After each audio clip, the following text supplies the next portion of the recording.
Today on Art Is, we're learning about space and depth with one-point perspective with Dr. Terry Allen. Today's class was at Ronald Reagan Elementary School in Kingsburg.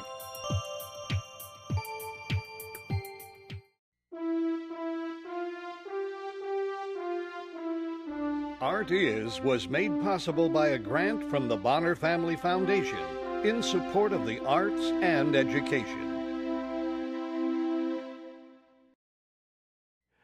Hello, boys and girls. It's a pleasure to be here at Ronald Reagan Elementary School in Kingsburg at Mr. Rodriguez's class. The lesson we're going to learn today has to do with space. Space is an element of art in which we try to give depth to our pictures. So let's take a look at the pictures I have on the board already. This is a cityscape.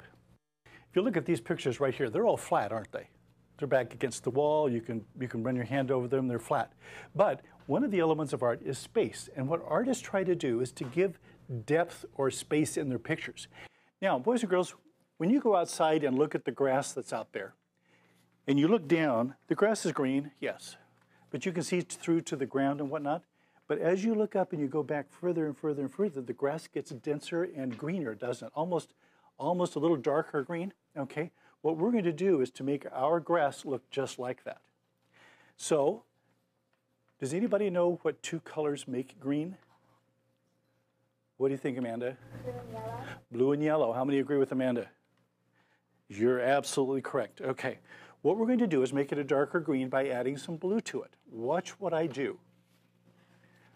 I'm going to take a little bit of blue and go just a little bit down from the horizon line across that. Don't do it yet, please.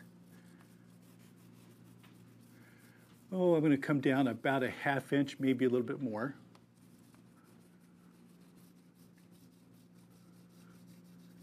You notice it's a little darker back there now? Okay, what we're going to do now is we're going to blend them with our fingers. Watch what I do. I'm going to start at the horizon line, and I'm going to blend it down. See how it changes the texture of the colors? And it blends the blue and the green together, so where that in the back you have that darker look, and in the front or the foreground, it's a little brighter green. That's one more way artists create space in their pictures. So you may do that now. Let's put a little bit of blue just below the horizon line on top of the green. And then when you think you've got enough on there, I want you to use your fingers then to blend it and drag it down onto the entire grassy looking area.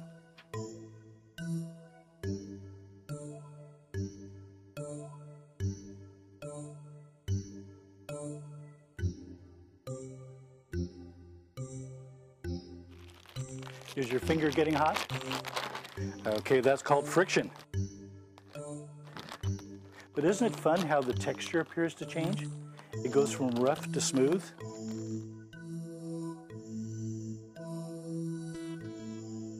Okay, it looks like everyone's just about finished. Let's look up here now.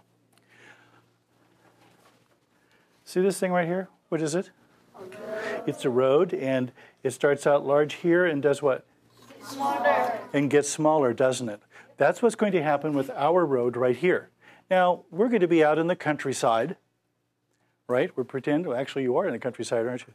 We're going to go out into the countryside here, and we're going to color our road brown because it's not paved. So we're going to do the same thing with this as we did with the green. Watch me first.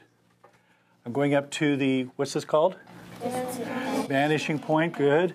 And I'm going to go right down this way, both sides, so I have a good line to go within, and I'm just going to go back and forth, until I have that whole road colored in. You notice how quickly I did that?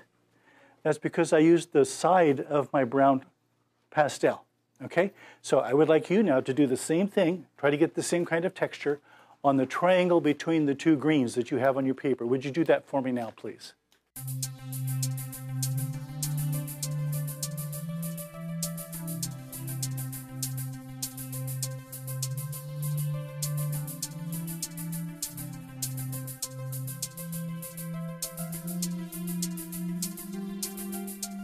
Well, you follow directions well. I love it.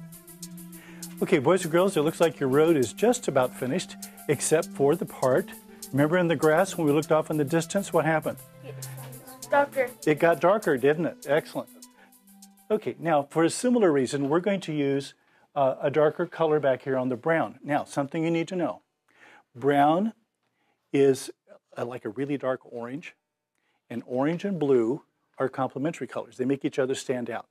So in this case, we're going to use blue on that brown a little bit, like we did a few minutes ago, to make it look like it's darker in the back, and it'll make it stand out some too, okay? So with this, I'm going to darken about 1/3 of the way down with the side of my blue. Now notice I didn't draw a line and color in like a coloring book. I just simply took my darker color here, brought it down, and what am I going to do next? Who can tell me? Okay, Jasmine, what are we going to do with our fingers? We're going to blend with our fingers. So just like Christopher said, and we're going to come to the vanishing point and drag our fingers down the road all the way to where we are. And see what happens. We're going to notice how the road changes. And it's going to give the road a texture that looks like it's got ruts in the road and dirt on the road and clods and things like that.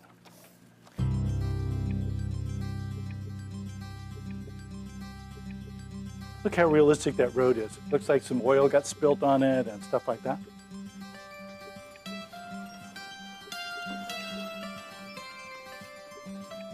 And it makes that brown look a little darker, and even it's got a little gray in it, hasn't it?